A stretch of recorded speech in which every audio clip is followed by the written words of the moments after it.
以 Tesla Model 3為例，我哋需要準備一個專車專用支架。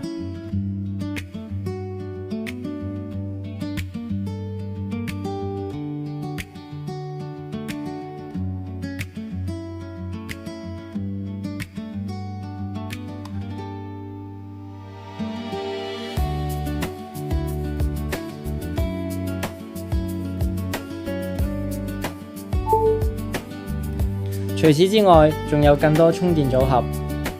充電寶續電，一段時間把手機同埋充電寶取下，攞出另一部手機放置喺車充底座上邊。Meka 3就可以同時俾兩部設備進行無線充電。此次視頻接近尾聲，就由我嚟為大家做最後嘅總結啦。首先，部分車型需要通過專車專用支架固定，此問題可以提前聯繫我哋客服解決。其次 ，Meka 3有多種充電組合。完整嘅 Meka 3可與手機磁吸貼合進行 MagSafe 無線充電，此時充電寶亦都喺度進行充電。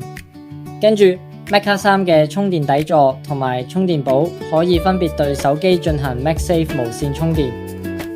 除此之外 ，Meka 3嘅充電寶 Type C 口仲支持 PD30W 充放電。